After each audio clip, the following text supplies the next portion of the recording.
I am almost perplexed by how popular some of these films have been. I mean, not just the ones you've produced, but even that your competitors have produced. There's an appetite for this, and I'm wondering, is there any sort of end to it? Does it run out? Do we get tired of being scared? It doesn't seem like it. People, consumers really love scary stories, and we're in the scary stories business, and it just feels like that appetite and consumers' engagement with it has only grown. Outside the home, inside the home, in live experiences, and all the different formats.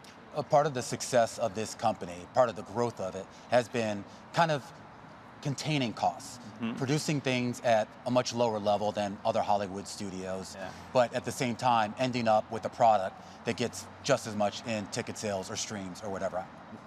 Yes, I mean, look, from the beginning, I really cite two things. One is a love and a passion for genre storytelling, that if you walk the halls of Blumhouse, you'll feel it. It's oozing out of our employees and staff. And then second, like you said, a unique production model that really takes the best of what, classic independent production is all about, doing it efficient, down and dirty, a lot of it being run in-house where we have our own teams, and then marrying that to the best that global studios and streamers have in terms of marketing distribution.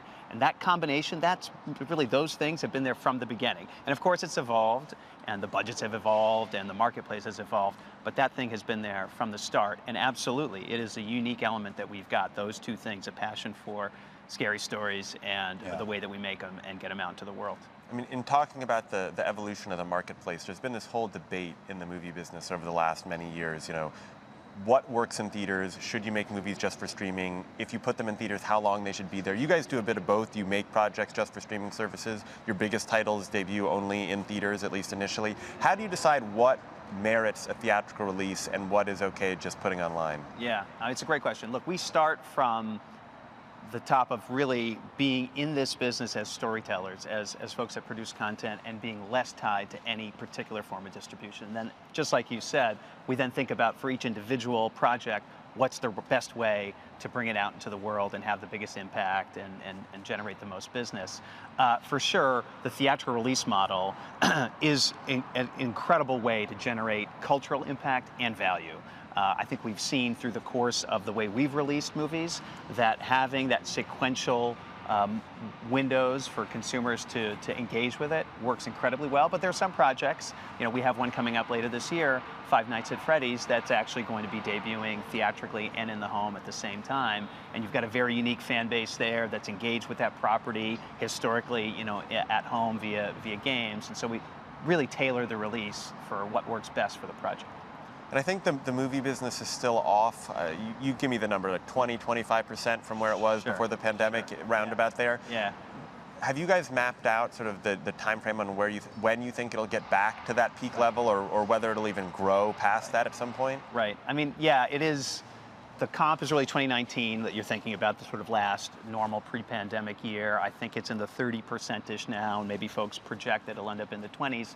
Luckily for us, we have to track that, but we don't live that. We live in the horror realm, and we need to really pay attention to that. And like we were talking about earlier, consumers are really very engaged in coming out of their house to go see horror movies. And that is not 30% down, right? We've seen lots of examples of our films and from competitors where it's clear that that practice of leaving your house to go to horror movies is very robust, even more robust as a share than it was before. If you look back at last year, out of the top films in the domestic box office, horror was one of the biggest genres that over-indexed. If you ask consumers, it's one of the genres, even post-pandemic, they're still more inclined to go see in the movie theater, and we're the beneficiaries of that. So as far as the recovery goes, yes, there's a broader market recovery that of course we're cheering for when things like Mario Brothers work so well. That's great for us, just to get more consumers and moviegoers in the habit of movie-going.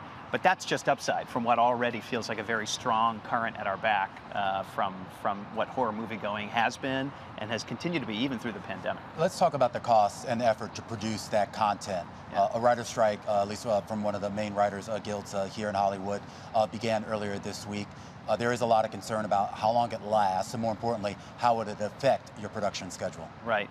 Right now, we, of course, are very concerned about it. It doesn't have an immediate impact because we've got enough scripts that are in production or about to go into production that we're working on it. But of course, it will eventually have an impact, right? That's just the way the production process works. For us, having that resolved, and of course we know the SAG and DGA contracts are up at the end of June too, avoiding any kind of stoppage there is the side that we're on, right? We don't have one side or the other outside of just rooting for a resolution so that we can keep making stuff and getting it out into the world. But it's absolutely something we have to monitor. Are you anticipating any disruptions to production? Not right now, but like I said, the big moment that we'll know with more certainty is after the SAG and DGA agreements are completed. Now, we did a story earlier this year on you guys expanding into gaming. Yeah.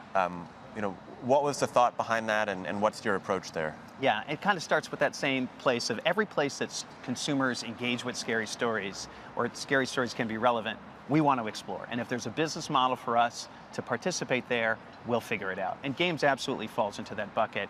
It is one of the few double-digit growth areas in media and entertainment, and there is a practice of horror games or horror thriller games working. The way that we got into the movie business is actually the way that we're going to start getting into the games business, which is primarily with lower budget, independently developed games that we will build a portfolio of those and then release them in platforms. Probably it'll take until 2026. It takes a little bit of time. Maybe we can get there a little earlier. But that's the idea, which is, can we bring our brand and our audience and our expertise in horror into the interactive gaming space where we know consumers are engaging with this, and we know that horror fans and our fans over-index as gamers. Do you have a favorite horror game? There are some of the games that our guys have used as reference.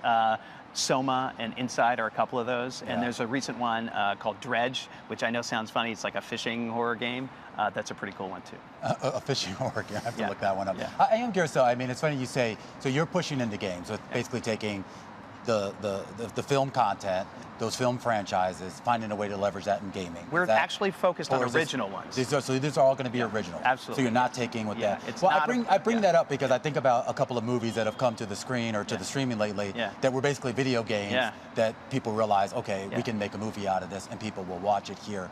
How is the competition right now, I guess, cross-platform, for lack of a better phrase? It is. I think you're absolutely right, right? Super Mario Bros. Is an example of that. We have one where we're adapting the Five Nights at Freddy's, very successful game, into a movie later this year. We're working on another development project that falls in that category too.